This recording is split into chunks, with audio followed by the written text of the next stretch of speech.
Everyone look good, you're all being captured in 360 degrees. Start? Everyone ready? Okay, so welcome to our talk on virtual and augmented reality. In this talk, we're going to try and cover some of the recent developments in the augmented and virtual reality space. 2016, we feel, has been a really pivotal year for virtual reality, with a lot of the biggest tech companies in the world coming out with billion-dollar projects that are aimed at mass consumer migration to VR. So let's look at some of the developments in hardware and software in this space. But to start with, we're going to have a look at some of the previous incarnations of virtual reality, especially those from the 90s, that didn't quite reach mass market consumer adaptation. Well, anybody remember the Virtual Boy? Yeah? That fantastic advance in VR that revolutionised the world, and no, okay, it didn't.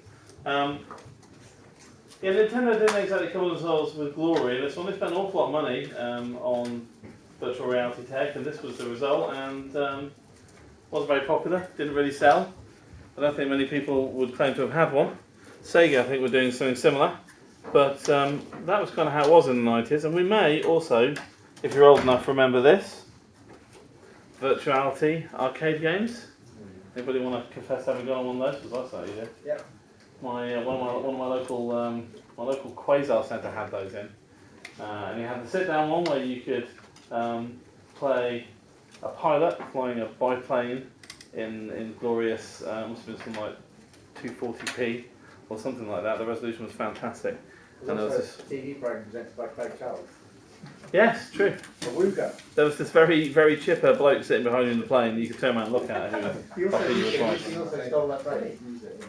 And you had the stand-up one where you have like a wand in your hand and you're, zapping. Thanks. But let's take it for granted that the 90s wave of VR didn't do very well and pretty much killed it stone dead actually.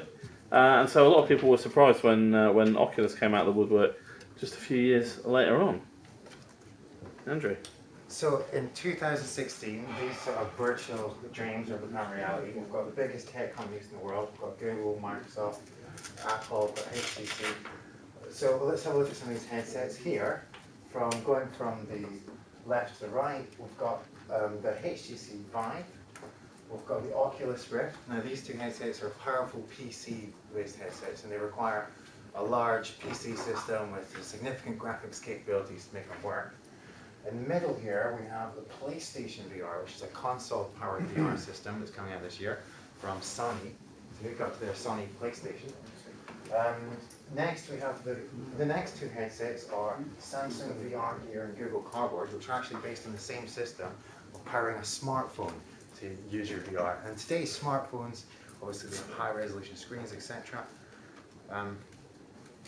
And if we go on more specifically to Samsung Gear, some of these smartphone-powered devices are much easier for the consumer to use. Obviously, he's got a high-powered smartphone in his pocket. You can just put it into a simple headset like this. So this would be an example of sort of cheap Chinese Samsung Gear. We did have someone going to bring in their Samsung Gear, but unfortunately they forgot it this morning, so this is all we have. But the smartphone simply fits in here, and the tray slides into the device, and then you have two eyepieces with optics to view the device, and you can slide them forward and back. So literally hundreds of low-cost smartphone devices with cardboard installed. There are alternatives for smartphones. There's Microsoft's VR Kit, which is Microsoft's version of a similar cardboard system. We've also, we've also got content creation for 3D. So if you're going to have these 3D headsets, you need to be able to actually create content that people are going to consume on it. And we're going to cover a lot of the new 360 cameras that have been popular this year. So more expensive solutions to the more cheaper, affordable solutions. We're also going to have a look at some VR players for smartphones, and then we're going to talk about a little bit about porting existing 3D games to Unity using cardboard. But first of all, let's take a look at some of the most popular VR headsets. So let's play a good place to start. So starting with the HTC Vive. So this headset requires a high-powered PC. It's got two motion detecting hand units. This headset actually requires you to get, I think they recommend a 3 meter by 3 meter space dedicated to it. So it's quite a large setup, this one. However, it's very powerful. And the controllers allow you to act with precision in the virtual space. And what we're going to have a look at next, we're just going to see that in action.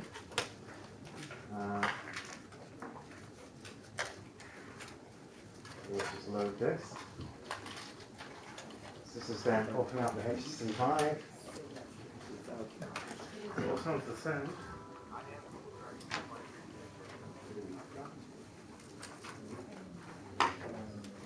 Again.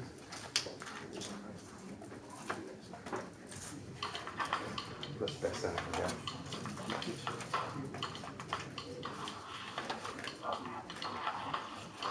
I have put the directions up on here. Make sure that the face is back against the window. So you have to set up these sensors around the room to use the mic. Oh yeah.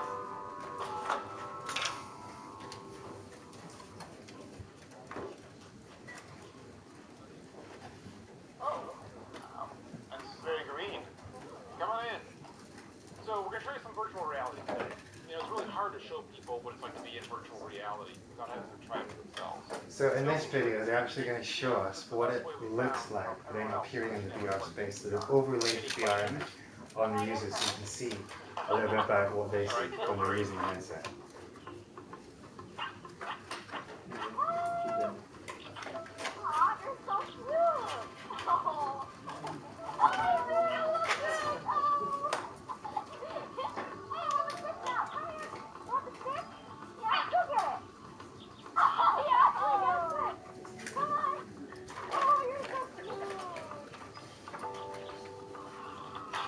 It makes you feel like you're pulling string back. Oh, yeah, nice shot. Oh my goodness, these eyes are so cool. Look behind you, Kyra. Order up. They've got one of the games that comes with is called Job Simulator. So this is where you can simulate doing lots of different jobs, including working on a slushy mart, I think it is. Eat those donuts, Jenny. Get them. Get those donuts. And basically, I guess, brief introduction to the Vive. The next most powerful headset is widely known as the Oculus Rift. Yes, the Oculus Rift. Okay, so Oculus started. They kind of kickstarted the new VR revolution. They started Kickstarter back in 2012 to actually finance the production of the device, and they produced 2 milestone development kits on the way for content creators to use to build stuff. This one here is development kit 2, so that's 2nd generation. First one was a bit clunky. This was slightly less clunky. The real thing, if anybody's seen the real thing, which is now out, it's considerably less clunky. It looks like that.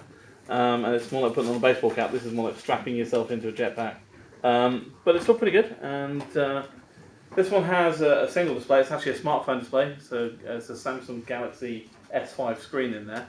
So it's a nice high-res screen. But the production version has 2 screens, one for each eye. And it has the motion and tilt tracking built in. That little device over there, which is, I'm afraid, out the shot of the camera, sorry, is the tracking device. It's just a little infrared camera. There are infrared LEDs inside here, which shine, and by looking at the pattern of the LEDs, so this is a bit like Kinect, it can tell you which way your head's pointing while you're moving in space, and then these have tilt trackers, and that lets you, that lets it sense your position and move things around. You can see it comes with an Xbox One controller instead of the controllers that the Rift comes with. There are actually touch controllers coming from Oculus. They're just late, so they'll be coming fairly soon. But as with the Vive, you require a very powerful PC to make it go. And I'm talking like, the PC itself is going to cost £1,500, and then the Oculus is going to cost maybe another £600 or £700 depending on what you buy. So it's a significant investment in PC VR if that's what you want to do. But there's also the option of PlayStation VR. So PlayStation VR, previously known by its other name, Project Morpheus during development, is a virtual reality gaming-based head-mount display by Sony Interactive Entertainment, also manufactured by Sony, and it works with the PlayStation 4. It's going to be released in October of this year, so a few months away. But it's designed to be fully functional with the PlayStation 4. Its output resolution is 1080p, and it's going to be relatively affordable, around 400. It works with the PlayStation Move controller, so you can interact with the 3D environment using the PlayStation Move. And then the Xbox, however, so while the PlayStation 4 actually came out with very powerful graphics that were good enough to power VR at 1080p, Microsoft with the Xbox have decided their current graphical hardware isn't really up to the job, and they've produced a new Xbox called the Xbox Scorpion, which is due for release in summer 2017. And the new Xbox Scorpion will support 4K playback, and it will be 4K VR playback. This isn't actually the Xbox Scorpion, this is the Xbox S. Yes. But the Xbox Scorpion, we couldn't get a picture for it yet, but I'm Bit sure of bait and switch. To be fair, it will probably look almost exactly like that. But the Xbox Scorpion is being dubbed the most powerful console ever created. And it'll be out next year. And it'll run Windows 10. So, one of the most widespread systems, which is simple, affordable, virtual reality system, off-the-shelf parts, is Google Hardware. Now, so the name for its cardboard viewer, which you all have. Low cost to build it yet? I think so. Yeah. Low-cost components Seeing the double-sided adhesive strips. can be built off the shelf. So the basic concept is here, you place your smartphone into the viewer, and the phone's gyroscope and screen is used to display content. The platform was created by a guy called David Cox, and it was unveiled at the Google I/O event. He actually created it in his 20% off innovation time for Google. So they got a good return for that one, I suppose. So the Google Developers I/O conference in 2014, where they actually passed out cardboard viewers, which, not to be outdone by that, we have passed out cardboard viewers today. The cardboard, so it's got a development kit, it's available for Android and iOS. The SDK allows viewers to embed VR content in web and mobile apps.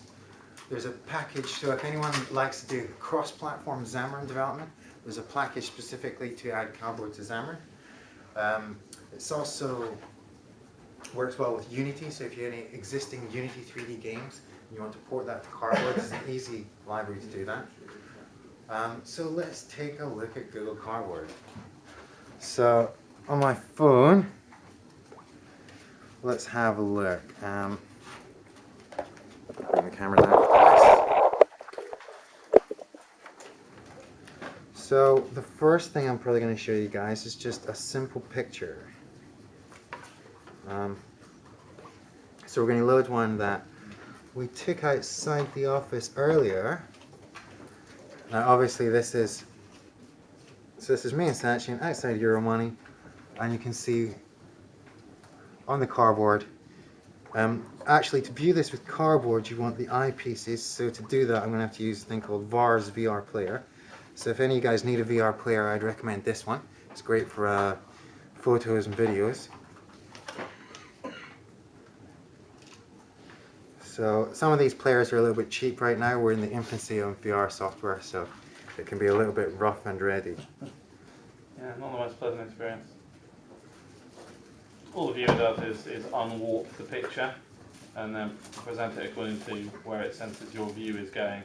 And then the lenses in the headset is what does the rest. They unwarp the picture and give you the 3D perspective for images that were recorded in 3D.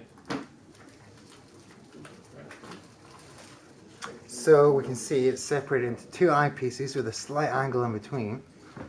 And when you view this in your cardboard viewer, you'll view a very much 3D effect.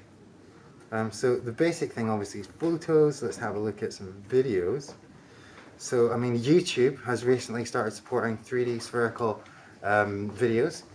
So an example of that, now everybody starts off with the 360 roller coaster. So let's have a look at one of those. Now I clicked on, I think this is a good one. So you notice on Google now, if this starts. Basically, we can see the roller coaster, we can look around, and if we press the cardboard icon, which is a pair of glasses, it'll change ready for the cardboard viewer.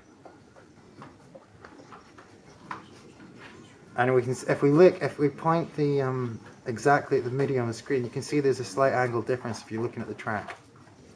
The viewing area is slightly larger.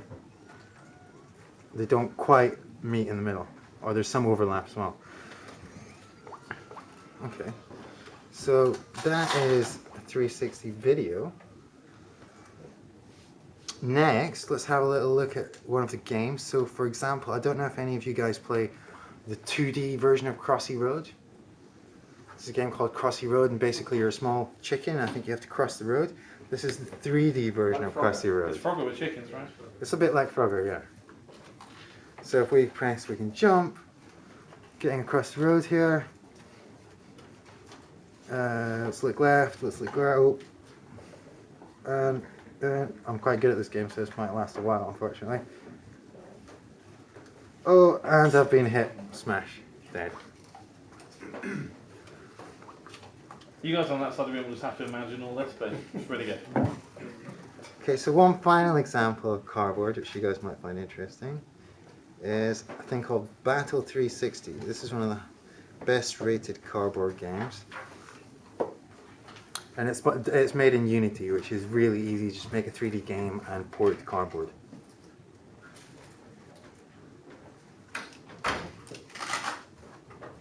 So in this game, basically we are on a aircraft carrier.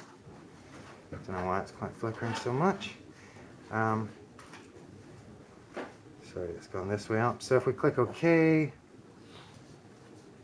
and we play, this game actually comes with both VR and augmented reality, so you can see the planes flying against you and see the real background with the camera, but we'll demonstrate some apps later on that.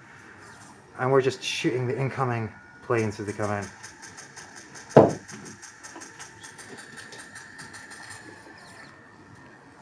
But everyone I know has used cardboard. There's some great games out there. There's another game called Insidious, which is a horror game and very scary. So yeah, have a look at some of the games available for cardboard. Okay, now the other half of cardboard is Google Cardboard isn't much good unless you can actually push 360 content. So we needed to invent a whole new method of producing these VR content. First thing I'm going to show you guys is one of the first cameras that came out, which is the Google Cardboard camera. Okay. Now what this does is allows me to take a very simple 3D picture, 360 panoramic picture with just my own simple camera. So what I do here, now it's asking me to hold it this way around. So basically, we're going to click record. Now all I'm going to do is spin around very, very slowly. If you go too quickly, unfortunately, it stops working and can't actually see what's... Oh, sorry, try again, I screwed up. Actually, instead of doing this, it's very panicky, I'll show you one that I did earlier. So here's one I did out in St. Paul's. And if we click the cardboard viewer, and it's got software inside the camera for stitching things back up together again. It comes with a smartphone app for Android and iOS. It's relatively cheap, it was slightly under £200. And it shoots in 2K 360 panoramic videos. So one other thing I'll mention is, so the process for actually putting these things together, once you've taken a 360 image, multiple camera lenses, you need some kind of stitching software to stitch it back together. So a good example of this is AutoPanel Video Pro, which allows you to stitch back images in various configurations of 360 cameras. To edit a 360 video, you generally want to edit it on its rolled out flat format, and then you have to use a metadata tool to repackage the video into spherical format. So Microsoft has a spherical video processing tool that's very popular. That's probably the most popular today. And it allows, once you've done that, it allows you to watch it in YouTube or any other VR video players. Okay. So let's move on to the topic of augmented reality, which is, you know, like virtual reality but augmented. I'm sure you all know this already, but the primary difference between VR and AR is that in VR you are put into a completely generated world, so it fills your entire vision. You see only what is what the 3D objects that are generated there. Augmented reality is about taking your view of the real world and then adding stuff on top of it. So they can map and overlay information. They can, you know, add text to things that you're seeing. They can put extra objects that don't exist in your field of vision. They can alter things that are there. You know, you could imagine using AR to erase all the adverts, for example, so you don't have to look at adverts anymore, or you know, or erase people you don't like in the office. I'm not gonna go any further with that idea, but and there are a number of different augmented reality platforms, and they're a little bit behind where VR is at the moment, but they are becoming more mainstream. So I'll just take us through a few example apps for augmented reality. yeah. First one we're going to look at, I'll try and make this quick, is a program called Layer, which is quite popular advertising. So basically the idea with this one is advertisers would sign up, and then when users were looking at their product on their smartphone, let me see if I can actually scan anything. What I need to go into is the Layer demo. Do 1 second. Okay, basically this will come out with 3D images or video, giving you extra information about, you may scan a packet of milk, or you may scan, I don't know, a museum title, and it will give you extra information popping up to your smartphone. And I think it's been used by London Council or something like this. And now the next app we're going to look at is one of the most popular apps, actually, called Google Translate. I guess a lot of you guys have used this. So for example, with Google Translate, we now have a camera button in the latest edition. So if I take a picture of... Wonders of modern And technology. there's lots of other augmented reality apps out there. There's I think Bing City Lens, which you can look around the city and you can see the names of shops. You can ask where the nearest hotel is, etc., etc. I'm not sure if those would work through cardboard. If you're wearing it as a headset, would that work? Yeah, because it's got a camera. And So there's a basically- space for the camera to see, so Yeah. you could do it that way. Yeah, perfect, okay. You walk around this distracted face. I guess that brings People us. were wearing Google Glass, come on. I guess that brings us nicely onto Microsoft Hololens. It does, and since I talk about everything Microsoft, that's me.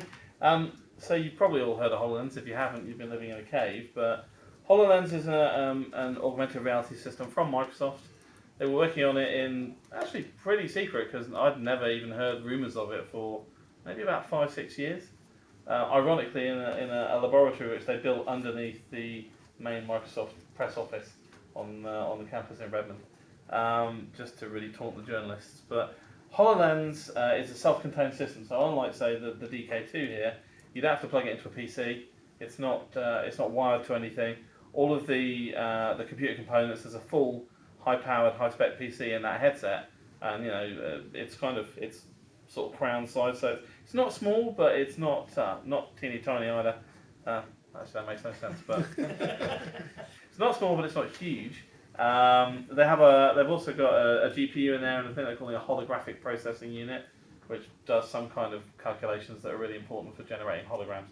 I wouldn't pretend to know, but it's custom chip, and that's what makes it possible. And it overlays what you can see with what they're calling holograms, which are just generated objects. So classic demo is Minecraft. I could be wearing it, looking at this table, and there's my Minecraft setup on the table. I could look at it and I could play with it. It has Kinect technology built into it, so it recognises your hands and your hand movements, so you control things with gestures. So you can reach out, and there's a pinch gesture and various other gestures, some of which are slightly rude, to operate it. Is that a separate camera? Or is it a camera on the... No, it's a camera actually. It's fully self-contained. You don't need any other equipment to use it. If you've got multiple people in the same room, then you can all share and see the same content everybody's using. So you can imagine if we're all wearing HoloLenses because Euromoney has that much money, then we could be, instead of having all this stuff, that could be floating over the top of the table. We could be looking at the Death Star plans, all that kind of stuff could really happen. The developer edition's out now. It came out in March. It's a mere £3,000 if you'd like to invest in that. And I believe the final version's due out either later this year or early next year.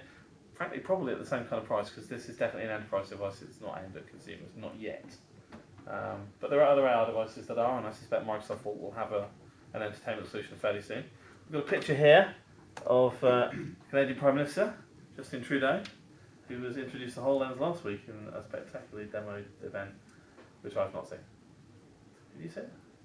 No, I didn't. But we can clearly see the picture here. But we thought we'd put it in our talk anyway, because it's relevant. And you can imagine some of the things this could be used for, right? Virtual product design.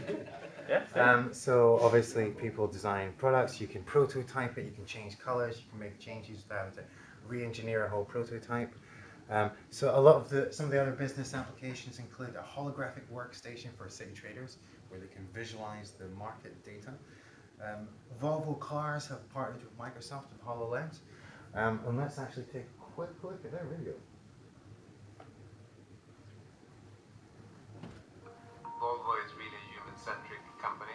That's the core focus of everything we've done in terms of the products we develop, but also the way we interact with their customers. All people know that we stand for safety, but Volvo is so much more.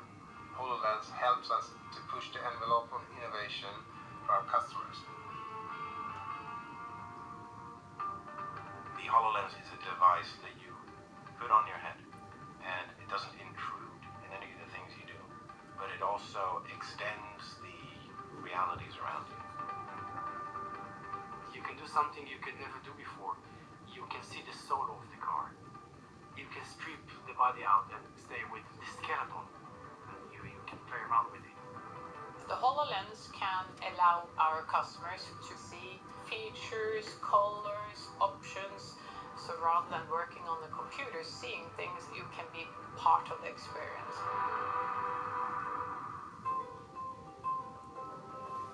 No one understands how car sensors actually works today. Through the HoloLens, you can see how the car perceives you. And then you give me as a human being the vantage point of a sensor. It helps to build a much better trust in this type of systems. For example, you see a car coming in front of you. The car has features that could aid in that situation. We have a lot of features that we don't necessarily want you to experience it all, but it's part of our proposition. You're buying into the safest car brand in the world. One of the great things that was said to us by Volvo when we started this was that Volvo loves technology, but only if it makes people's lives simpler. Microsoft HoloLens lets people take imagination and make it real much more efficiently and in a much more collaborative manner. HoloLens will not only help us in the car buying process at the dealership, it can evolve into many areas. We think there are many alternative applications of this tool in the future, and Volvo clearly has an aspiration to break out of the pack.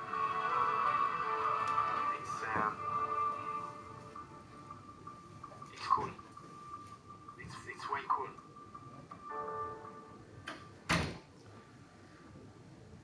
You enjoyed that extended Microsoft app?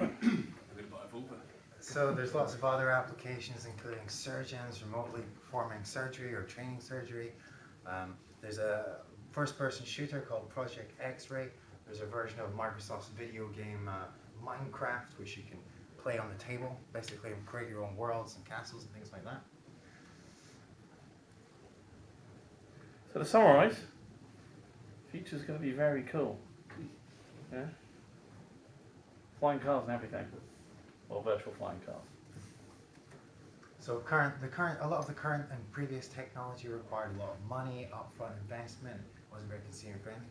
A lot of the new VR technology is much cheaper, it's easier to use, especially the smartphone devices are widely available.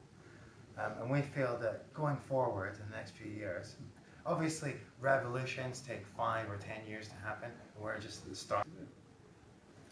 All right. Alright, thanks guys. Thank